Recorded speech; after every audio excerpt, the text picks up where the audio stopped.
Non, mais ressenti, Ouais, j'ai peur. c'est normal. Premier Je clou, transpire des mains, mec. inquiète, ça va bien se passer.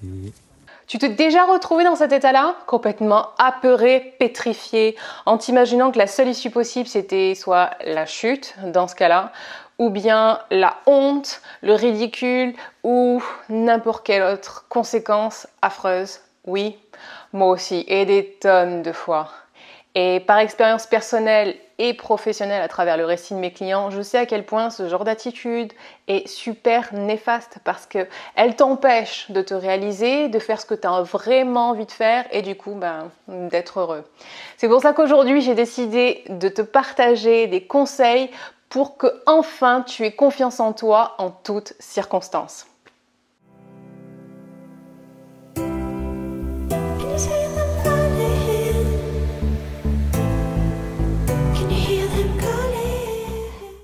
Salut surfeurs de la vie, c'est Natacha. Je pratique le coaching énergétique et j'accompagne des personnes qui, comme toi, ont envie de surfer la vie, d'être heureux et d'être en pleine possession de leurs moyens tous les jours et à chaque moment.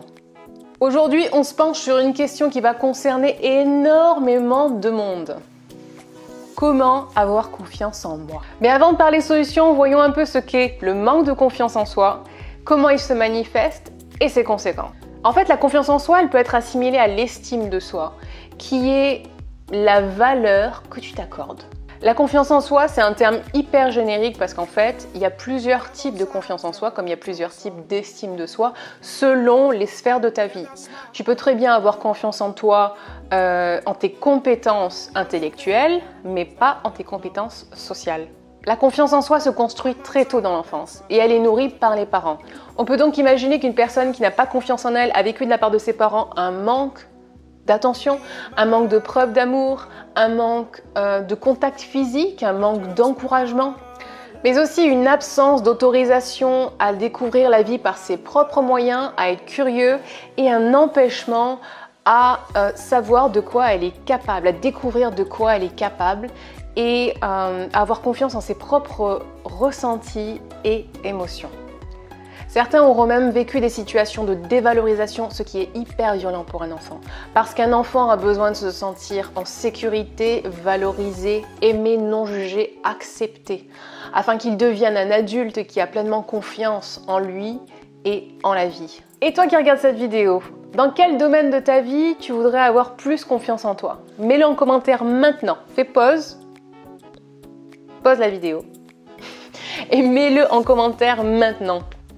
Le manque de confiance en soi se traduit par la peur du rejet, la peur d'échouer, la peur de mal faire, des sentiments de culpabilité, de honte, ce qui peut entraîner l'inaction et par un effet de cercle vicieux, te conforter dans l'idée que tu as raison d'avoir peur du rejet, peur de mal faire, peur d'échouer, avoir honte, etc., etc., etc. Allez, allez-y donc. Allez, à toi. Non, moi j'y touche pas. La dernière fois que je les ai utilisés, je me suis cassé la figure. Vas-y,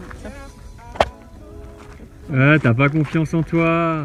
Le manque de confiance en soi peut s'accompagner de symptômes tels que une sueur excessive, les mains moites, la voix tremblante, la gorge sèche, des maux de ventre, des fatigues chroniques. Tout votre être réagit. Les conséquences du manque de confiance en soi sont diverses et variées. Pour en citer quelques-unes, incapacité à exprimer ses opinions en public, exprimer ses émotions et désirs, attirer le compagnon de ses rêves, obtenir l'augmentation qu'on mérite, voyager vers de lointaines contrées, être en pleine santé, etc., etc., etc. Et la liste est sans fin. En fait, il y a autant de conséquences qu'il y a de choses que vous vous empêchez de faire. Avoir confiance en soi a des implications physiques, mentales et émotionnelles. Donc pour avoir confiance en toi, tu dois te connecter à ces trois corps. Le corps physique, le corps mental et le corps émotionnel et jouer avec. Le défi avec ces corps, c'est d'être hyper convaincant pour les orienter dans la direction dans laquelle tu voudrais qu'ils aillent. Si t'es pas assez convaincant, alors ils ne te croiront pas et ils retourneront vers leurs bonnes vieilles habitudes que tu connais déjà. Je trouve que l'exemple le plus flagrant du pouvoir du mental, c'est celui des schizophrènes. Tu sais qu'un schizophrène peut avoir 2 ou de multiples personnalités. Et chaque personnalité est hyper distincte. Il y a même certains schizophrènes qui ont des personnalités qui ont des maladies et d'autres non, dans un même corps. Tu t'imagines? Pour te rendre compte de ça, je te renvoie au film Split. En fait, il est là le pouvoir du mental. Quand tu arrives à te convaincre que tu as des qualités que tu n'avais pas au départ. Bon alors le but c'est pas de devenir schizophrène, c'est de te servir de cette connaissance pour reprogrammer tes corps afin qu'ils concourent à être la personne que tu souhaites être. Et ça c'est un travail de chaque instant qui passe par 1. Liste tes qualités et tes réussites. Alors pour ça j'ai écrit un e-book qui est en téléchargement gratuit en bas de cette vidéo. Génial, you're welcome. C'est super important d'avoir conscience de ses forces, de ses qualités, de ce qu'on peut faire à chaque instant. Dès que tu as ça en tête, en fait, tu te rappelles ce que c'est d'avoir du succès et la confiance revient. Quand on a une mentalité à pas avoir confiance en soi, on voit tout en noir. On se focalise sur ce qu'on n'est pas, ce qu'on n'a pas et on pense qu'aux choses qu'on voudrait changer et aux choses qu'on n'aime pas chez nous. Alors que quand tu fais l'effort de te souvenir de tes accomplissements, tes victoires, ce dont tu as été fier dans le passé, et surtout tu te souviens ce que tu as ressenti à ce moment-là, quelle était l'émotion que tu as ressentie à ce moment-là, alors tu élèves ton niveau énergétique. C'est-à-dire que tu augmentes ta capacité à rayonner. Eh oui, on est tous faits d'énergie et la science quantique nous dit que l'énergie est aussi de la lumière. Donc, quand tu te focalises sur toutes ces expériences qui font que tu es grandiose, que tu as été grandiose à un moment donné, alors tu rayonnes. Alors plus tu exprimes la partie la plus grandiose de toi, plus tu rayonnes et plus tu es dans la joie. Et inversement proportionnel. Un autre truc que tu peux faire, c'est faire la liste des qualités que tu aimerais avoir et pas seulement celles que tu sais que tu as déjà. Et tu fais cette liste en ressentant ce que ça fait de les avoir, en te convainquant que tu les as déjà. Le travail avec le mental, ça passe aussi par le non-jugement. Arrête de te flageller. Si tu veux pas qu'on te critique, alors arrête de te critiquer toi-même. Fais taire cette critique interne qui te dit « je suis nulle, je suis pas à la hauteur, je vais pas y arriver, je suis trop moche, je suis trop grosse et bla bla bla bla ». Accepte d'être là où tu en es. Et si tu es au tout début d'un apprentissage, alors tu es au tout début d'un apprentissage. Parle-toi comme si tu parlais à ton meilleur ami ou à quelqu'un que tu respectes énormément. Est-ce que tu lui dirais « Ah, de toute façon, t'es qu'un gros naze, tu n'y arriveras jamais ». Non, je ne crois pas. Tu vas plutôt essayer de l'encourager et tu vas lui parler de ses qualités, et tu vas essayer de l'élever, de le porter. Alors dès que tu te surprends à te juger, reviens à l'exercice des forces et encourage-toi. Répète-toi des phrases du genre je peux y arriver, je suis responsable, je suis confiante, j'ai la voix claire, je me sens bien, qu'est-ce qu'il peut y avoir d'autre, je sais de quoi je parle. Et évidemment c'est selon le contexte, selon la situation. Passons maintenant au corps physique. Pour changer, il ne suffit pas de dire, il faut aussi faire. Alors on passe à l'action. Petit 1, entraîne-toi. Confronte-toi à la vie. Vis le plus d'expériences possible. Rencontre le plus de monde possible. Si tu vis peu d'expériences, alors ton ratio d'échec sera évidemment plus important. Moi par exemple, en tout cas je me disais que j'étais nulle en entretien d'embauche. Alors évidemment, j'en avais pas eu beaucoup et du coup mon ratio d'échec était hyper important. Alors j'ai fait 2 exercices pour ça, pour passer outre cette pensée que j'étais nulle en entretien d'embauche. Le premier, c'est l'exercice dont je vous ai parlé, c'est de faire la liste de mes qualités, tout ce que je pouvais apporter à l'entreprise, et je me le suis répété, j'ai vraiment travaillé le truc comme si j'y étais, comme si je parlais à mon futur employeur. Le deuxième exercice est d'aller passer des entretiens pour des boulots qui ne m'intéressaient pas forcément, parce que du coup la pression était moindre et ça me permettait d'avoir une scène pour pratiquer, pour m'entraîner à mon rôle de postulante pour le poste que je désirais.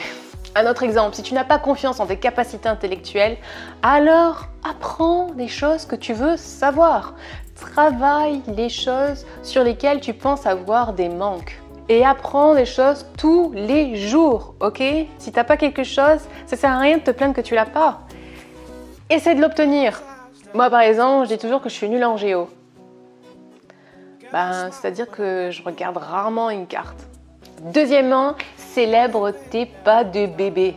Tu te rappelles la séquence en début de vidéo? Ouais? Tu veux savoir comment elle finit?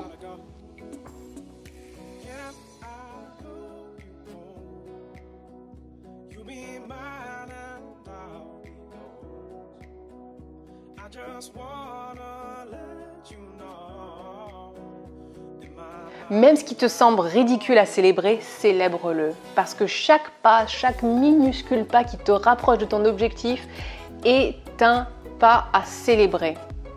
Troisièmement, n'aie pas d'attente. Alors c'est difficile d'imaginer ne pas avoir d'attente quand on voit un emploi par exemple, ou qu'on veut être en couple avec la personne qui nous plaît.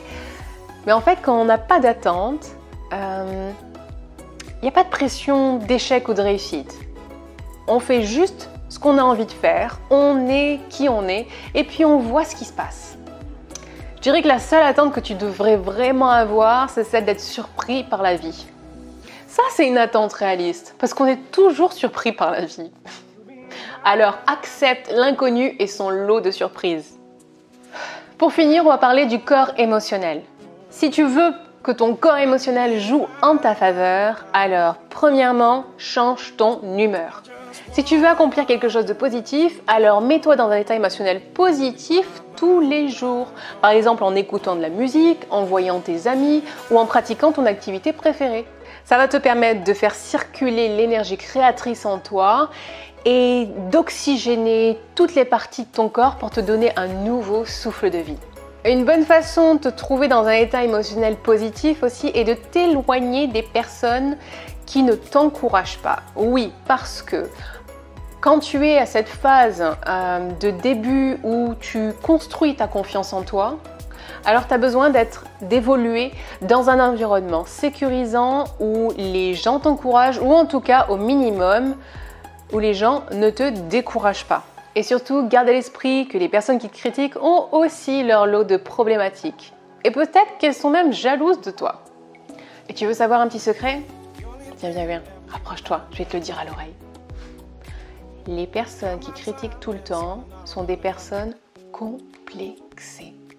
En résumé, mets-toi dans un état émotionnel super positif pour que l'émotion positive de joie soit beaucoup plus forte que l'émotion négative d'angoisse. Parce que c'est à ce moment-là que le changement est possible. Deuxièmement, pratique la visualisation réelle. Alors ce que j'appelle la visualisation réelle, c'est en fait une méthode de visualisation, comme vous avez pu déjà pratiquer par exemple en méditation, mais au lieu de vous voir faire les choses, vous ressentez ce que ça fait de faire ces choses. Par exemple, si tu veux avoir confiance pour parler en public, alors imagine-toi en train d'être le plus à l'aise possible au moment où tu t'exprimes. Ta voix est posée, claire, les muscles de ton visage sont détendus, tu te mets même à sourire, tu regardes tout le monde dans les yeux, chaque personne. Ton rythme cardiaque est stable, ton élocution est articulée, posée. Tu arrives même à te connecter aux gens et à faire des blagues. En résumé, quel que soit le type de confiance en soi, avoir confiance en soi passe par des exercices de tous les jours. Si c'est quelque chose de pas naturel, il faut le pratiquer encore et encore. Tu peux pas te permettre de t'arrêter à un échec, ok? Parce que c'est comme ça que tu n'as pas confiance en toi. Je t'ai parlé plutôt du cercle vicieux, du manque de confiance en soi. Eh bien, c'est comme ça. Les exercices, il faut les pratiquer tous les jours. Il faut que tu apprennes à ton corps, à tes corps, à quoi la confiance en soi ressemble. Et puis donne-toi des feedbacks. Quand tu tentes quelque chose, quand tu fais un exercice et quand tu n'es pas très satisfait de toi, tu te dis ok, qu'est-ce qui n'a pas marché, qu'est-ce que j'aurais préféré faire. Comme ça, la prochaine fois, tu mettras en place ces nouvelles actions. Et surtout, garde un état émotionnel hyper positif. Sois ton plus grand fan. Aime-toi. Si tu as des gens qui t'encouragent, super. Si tu n'as personne qui t'encourage, super. Tu sais pourquoi? Parce que tu as toi pour ça. Alors, tu te sens prêt à mettre en place ces exercices? Dis-moi tout de suite en commentaire de cette vidéo, sur une échelle de 1 à 10, à quel point tu te sens prêt. Et dis-moi aussi quel exercice tu as préféré. Si tu as aimé cette vidéo, si tu l'as trouvée utile, alors like et partage. Et surtout, pense à t'abonner en cliquant ici et en cliquant sur la petite cloche pour que tu sois notifié à chaque fois que je poste une nouvelle vidéo. Et si tu as besoin d'aide pour mettre en place toutes ces actions dont on a parlé ou que tu as besoin qu'on voit ensemble ce qui te bloque, alors n'hésite pas à m'envoyer un email à natasha@thatwavylife.com pour un accompagnement personnalisé. Et rappelle-toi, la vie est faite de vagues, alors surfe-les.